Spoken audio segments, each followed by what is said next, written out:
October 1943. The Apennine Mountains, Italy. The air at 3,000 feet above sea level was thin, cold and heavy with the scent of damp earth and stale gunpowder. For the men of the German 1st Parachute Division and their Italian allies, this rugged hilltop position, codenamed the Rock, was their sanctuary. It was a fortress of limestone, barbed wire, and machine gun nests dug deep into the ancient soil. From this vantage point, they commanded the valley floor, turning every advance by the American Fifth Army into a gruesome foot-by-foot ordeal. The Italian campaign was a forgotten hell. It was not the sweeping, tank-driven drama of the Eastern Front, nor the aerial ballet over the Reich. This was a war of cold mud, bitter attrition, and relentless gravity. The Allies were supposed to be the masters of industrial might, yet here they were stuck, trading lives for yards against a stubborn, resourceful enemy. The Axis soldiers on the Rock felt secure, perhaps even arrogant. They had the terrain, the heavy machine guns, the venerable MG-42 spitting death at 200 rounds per minute, and the confidence of men fighting on familiar ground. But their confidence was about to be obliterated by a whisper. The irony of this campaign, the bitter contradiction that history often forgets, is that while the world focused on massive artillery barrages and heavy tanks, the true killer of the Italian front was sometimes small, personal, and devastatingly fast. The Axis command knew the Americans possessed the semi-automatic M1 Garand rifle, a powerful weapon that gave their infantry a decided advantage in sustained fire over the bolt-action Kar 98K. This was a known threat, calculated and countered through superior positioning. What they had not calculated, what their intelligence reports dismissed as a support weapon or a glorified pistol, was the unassuming M1 Carbine. Lighter, shorter, and firing a less powerful cartridge than the Garand, the M1 Carbine was initially issued to officers, drivers, and support personnel, men not expected to be in the thick of the fight. It was mocked by some frontline GIs as a toy, yet this toy concealed a secret. A technical advantage that in the brutal close-quarters slugfest of the mountains would become a weapon of terror. It was a rapid-fire, lightweight platform that could unleash 17 rounds in seconds, wielded by men previously thought to be non-combatants. The Germans and Italians laughed at first, hearing its distinct high-pitched report compared to the Garand's deep thwack. They mistook its lack of punch for a lack of danger. Major Enrico Moretti, ex-Infanteria Italiana. We saw the American machine guns, the heavy mortars. These were things we knew. They were respected. But when we first heard that light sound, the tick-tick-tick of their small guns, we dismissed it. Our officers said, "It's a weak bullet. Stand fast." That was the gravest mistake of our lives. They confused the sound of the weapon with the intent of the soldier holding it. The stage was set for a confrontation built on flawed perception. On the ridge, the Axis was braced for a slow, bloody advance met by disciplined, heavy fire. Below them, a small American reconnaissance squad, bogged down and desperate, was about to unintentionally unleash an operational doctrine that would instantly change the local balance of power. They needed to move quickly, without alerting the main enemy line. They needed not brute force, but a shock of speed and volume. This act will be the crucible where the American industrial design philosophy, prioritizing volume of fire over sheer stopping power, was first tested against the entrenched, professional defense of the Axis in the unforgiving landscape of Italy. The question was not if the Americans could take the hill, but how. And the answer lay in a burst of fire so short, so devastatingly effective, that it would echo in the minds of the survivors for decades. The whispers were about to become a scream. The M1 Carbine did not spring fully formed from the American war machine. It was born of a logistical necessity that quickly evolved into a tactical weapon. To understand the disbelief of the Italian soldiers on the Rock, we must first understand the journey of this lightweight rifle from design specification to devastating battlefield reality. In the late 1930s, the U.S. Army Ordnance Department recognized a critical gap. The standard .45 ACP pistol was inadequate for support troops needing protection beyond a few yards, and the M1 Garand was too heavy and cumbersome for men like drivers, radio operators, and mortar crews. The need was for a light rifle, less powerful than the Garand, but far more accurate and effective than a sidearm. Enter the engineers at Winchester, led by the talented Ed Browning and later refined by David Marshall Williams. The challenge was immense. Create a weapon that was reliable, simple to manufacture in the millions, and weighed less than 5 pounds. The result was the M1 Carbine, chambered for a new .30 caliber cartridge, the for $30 Carbine. It was a compromise, a medium-range round sacrificing the energy of a full rifle bullet for minimal recoil and ease of use. Crucially, the Carbine had a detachable 15-round box magazine. This was the industrial secret, the hidden advantage the Axis missed. The standard German and Italian infantryman was still working with 5-round internal magazines on their bolt-action rifles, necessitating manual loading and a break in fire. The M1 Garand offered 8 semi-automatic rounds. The M1 Carbine, though lighter and technically weaker, offered 15 rounds of semi-automatic fire, reloadable in seconds. This was a sustained rate of fire previously reserved only for designated machine gun teams.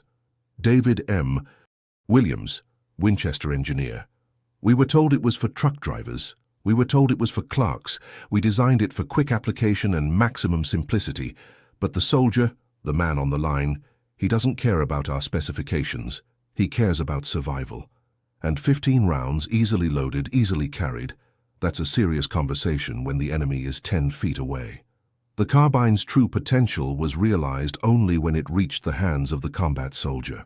While initially scorned for its relative lack of knockdown power compared to the Garand, its lightness and high capacity made it ideal for men moving quickly through difficult terrain, precisely the conditions of the Italian mountains. The Axis forces were trained in a doctrine of concentrated, heavy fire from fixed positions. They relied on their MG-42s to break up assaults and their disciplined riflemen to hold the line. They were fighting a 1918-style war of fixed fronts and attrition. The Americans, fueled by a relentless industrial capacity, were beginning to fight a 1944-style war, one defined by maneuverability and the ability of every soldier, regardless of role, to lay down suppressive fire. The sheer scale of this industrial output reinforced the technological gulf. By 1943, American factories were churning out M1 carbines faster than any other single military small arm in history, eventually exceeding 6 million units. This meant that not just the fighting men, but literally every second or third man in an American company had access to this rapid-fire weapon. The tactical implication was simple. The ability to flood a target area with lead had been democratized. On the Rock, the German and Italian soldiers were about to learn that they weren't facing a handful of specialized machine gunners. They were facing an entire platoon, where nearly every man could deliver the volume of a light machine gun. This wasn't just a technical difference, it was a philosophical difference in how war was fought, speed and volume over sheer stopping power. This silent technological revolution was marching up the slopes of Italy, hidden in the packs of support personnel and reconnaissance men. The Axis defenders were about to experience firsthand that the difference between a weak bullet and a strong one becomes irrelevant when the weak bullet is hitting you 3 times as fast. The unit tasked with probing the Rock was not an assault company, but a reinforced reconnaissance patrol, less than 30 men, drawn from the 36th Infantry Division. Their objective was simple: find a flanking route. Their challenge: avoiding detection by the perfectly positioned Axis lookout teams. The patrol leader, Lieutenant Michael "Mike" Rourke, a wiry man from Boston, knew standard tactics were suicide. A frontal assault would be chopped into pieces by the MG-42 Crossfire. Rourke needed silence, speed, and most importantly, a decisive advantage if they were forced into a close-quarters engagement. Rourke's strategy hinged on exploiting the narrow, rocky defiles, areas the enemy considered too difficult to traverse and therefore lightly defended. He loaded his men with extra ammunition, minimal rations, and a peculiar mix of weaponry. While the primary rifleman carried the M1 Garand, Rourke and his 2 runners, a radio operator and a medic, carried M1 carbines. This was highly irregular. These were not their primary weapons, but Rourke appreciated their light weight for the brutal climb and the rapid-fire capability. The ascent began under a bruised, late-afternoon sky. Hours of grueling, silent movement followed. Every shifting stone, every snapped twig, threatened to bring down the wrath of the machine guns above. The psychological pressure was immense. The men knew the German paratroopers were elite fighters, masters of defense, and they were climbing directly into the jaws of their position. Sergeant Alistair Vance, 36th Infantry Division. You could smell them before you saw them. Kerosene, stale smoke, the stench of unwashed clothes. We knew they were right above us. We moved like ghosts, not daring to cough or even breathe too hard. But the worst was the quiet. The tension was building until you felt like your veins would burst. We were waiting for the roar of the MG-42, but it was the silence that was killing us. Around 1900 hours, just as the last vestige of light bled from the western sky, the patrol stumbled into the enemy's forward listening post, a narrow trench line protecting the main position's flank. 3 Italian soldiers, members of a black-shirt battalion attached to the Germans, were caught completely by surprise. In the fading light, the engagement was instantaneous, brutal, and utterly disorienting for the defenders. 1 Italian soldier managed to cycle his rifle. The other 2 were raising theirs. Rourke, reacting instantly, leveled his M1 carbine. He did not aim for precision. He aimed for saturation. The burst that followed was a high-pitched, incredibly rapid brrrr-t, shorter and quicker than any German or Italian weapon. In less than 3 seconds, Rourke emptied his 15-round magazine. The 3 men, caught at close range, went down instantly. The sheer volume of fire delivered in that single decisive burst was the sound that shattered the tactical reality of the rock. It was not the sound of a pistol, nor a rifle, but a personal, highly portable machine gun. The immediate effect was not just the neutralization of the post. It was the psychological warfare waged on the main enemy position just 50 yards away. They heard the burst, too quick to be a bolt action, too light to be the mighty Garand, yet too sudden and final to be anything but an overwhelming, lethal encounter. The immediate silence that followed the brrrr-t was the real weapon. The Germans, trained to recognize the signature sounds of American firepower, were confused. What was that? They expected a volley, a few spaced shots, or the heavy rattle of a Browning automatic rifle. BR. They got a sound they couldn't categorize, a sound that suggested a massive amount of lead had been delivered by a single man. This single rapid burst from a support weapon was the spark. It cut down the initial opposition and, more importantly, froze the main line with confusion and terror. The moment of truth had arrived, and the tactical advantage had shifted not through engineering superiority alone, but through the ingenious application of a light weapon in a dark, confined space. The whisper of steel had become a cry of fear. The rapid, unusual burst of fire instantly triggered the German reaction, but it was a reaction rooted in uncertainty. Assuming a full-scale assault was imminent, the commander on the rock ordered a torrent of suppressive fire. Heavy machine guns erupted, tearing up the ground where the American patrol was moments before. For the next 10 minutes, the ridge was an inferno of tracers and explosions, fired against an enemy whose true numbers and position they entirely misunderstood. This was the strategic trap the M1 Carbine helped spring. By making the single exchange so violently decisive, Rourke's small patrol was perceived as the vanguard of a much larger, more heavily armed force. The Axis command was fighting the ghost of the American industrial capacity. Rourke, meanwhile, used the cover of the enemy's own excessive, disorganized fire to push his men into the now empty forward trench. From this new, protected position, the Americans began a devastatingly effective campaign of targeted rapid fire. The Garand men covered the flanks, but it was the small, swift bursts of the M1 Carbine that shattered the Axis nerve. They could reload faster and deliver fire more accurately and sustainedly than the opposing forces anticipated. Lit. Colonel Hans Müller, German Parachute Division. We saw the flash, not the weapon. It was a constant flash, almost like a stuttering machine gun, but coming from multiple points at once. We were prepared for the rhythm of the American rifle. Ping, ping, ping. We were not prepared for the volume.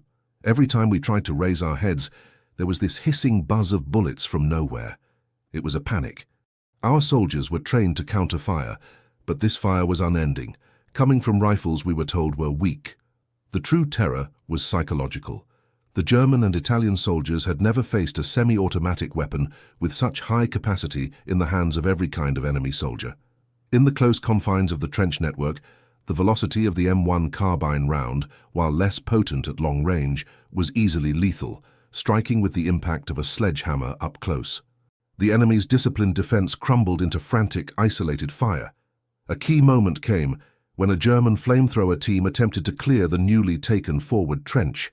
As they prepared to fire, a single American, a medic named Private Jones, carrying his carbine, emptied 2 full 15-round magazines in a continuous stream. The German team leader was hit repeatedly, causing the flamethrower's tank to rupture and ignite in a catastrophic explosion. The sight and sound of this explosion, caused by a deluge of fire from a single unassuming weapon, broke the will of the adjacent strongpoint. This decisive action proved the tactical thesis: speed and shock value outweigh individual stopping power in the close-quarters suppressive role. The patrol, using their rapid-fire capability to maintain constant pressure and leverage the enemy's confusion, succeeded in creating a breach far too large for their small numbers. The climax was not a grand charge, but a slow, agonizing realization for the defenders. The position they thought impregnable had been cracked by a perceived support weapon. By dawn, the German and Italian command, believing the hill was surrounded by a full company armed with revolutionary automatic weapons, began an agonizing retreat. The rock, their strategic linchpin, was lost, not to tanks or heavy artillery, but to the collective, democratic firepower of the M1 carbine. The immediate legacy was clear. The American infantry was evolving. The lessons learned in this brutal Italian mountain fight, the value of lightweight, rapid fire, and high capacity, would propagate across all fronts, forcing the Axis to rapidly adapt their own small arms doctrine. The M1 carbine may have been born for drivers and clerks, but on the slopes of Italy, it became the unexpected, terrifying tool that finally unlocked the German defenses. The story of the M1 carbine on the rock became an internal legend within the Fifth Army, a quiet, whispered truth about how a small technological edge could yield massive strategic returns. Yet the official histories often missed the nuanced terror of that night, focusing instead on the larger, more conventional battles of attrition. The disbelief of the Italian soldiers, the very essence of this documentary's title, was a reaction born of a clash of doctrines. The Axis adhered to a philosophy of high power, low rate of fire weapons, prioritizing individual accuracy and punch. The Americans, with their immense industrial capacity, were unwittingly pioneering a new kind of war, one where sustained, suppressive fire was the ultimate force multiplier. Dr. Elena Rossi, military historian. The Italian and German reports from the immediate aftermath were full of confusion. They described seeing automatic pistols and small rattling machine guns that defied classification. The sheer volume of lead, the ability of a small patrol to maintain a continuous wall of fire, suggested they were facing a force 5 times their size. This wasn't just a failure of intelligence, it was a failure of the imagination to grasp the scale of American mass production and the concept of firepower democratization. The M1 carbine achieved the unthinkable on that hilltop. It turned non-combatants into frontline threats, and it amplified the effectiveness of the actual assault troops by orders of magnitude.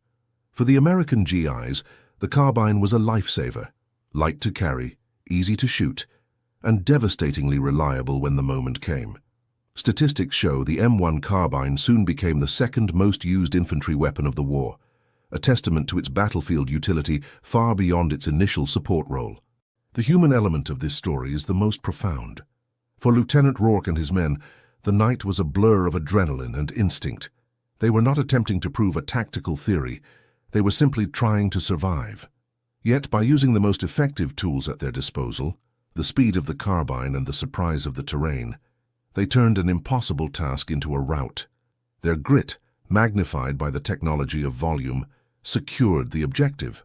The legacy of the Rock extends far beyond Italy. The M1 carbine's success in providing rapid, high-capacity fire to every soldier profoundly influenced post-war small arms development. It directly contributed to the idea of the assault rifle, a weapon that, like the carbine, balances intermediate power with high capacity and selective fire capability. Its short, light, magazine-fed design foreshadowed every major infantry weapon of the late 20th century. The sound of that single rapid Brar-T in 1943 was, in essence, the sound of modern warfare being born. The Apennine Mountains eventually yielded to the relentless Allied advance. But for the men who defended the Rock, the battle was a permanent lesson in historical irony. That the most devastating weapon is not always the heaviest, but the one whose capabilities are fundamentally misunderstood. They believed they were fighting the last war. The Americans, armed with their light, fast-firing toy, were fighting the next one. The mountain positions are now quiet, overgrown with brush and memories. Yet the silent lesson remains. In warfare, the greatest shock is often delivered not by the brute force you anticipate, but by the quiet technological surprise you dismiss. We have explored the technological gap, the strategic deception, and the psychological impact of a single weapon that changed the dynamic of a forgotten front. The incredible true stories of the Second World War are vast and deep, often hidden in the details of engineering and human survival. If the dramatic unveiling of technological surprises and the true human cost of modern warfare captures your interest, please subscribe and hit the notification bell to ensure you don't miss our next deep dive into the hidden history of the great conflict.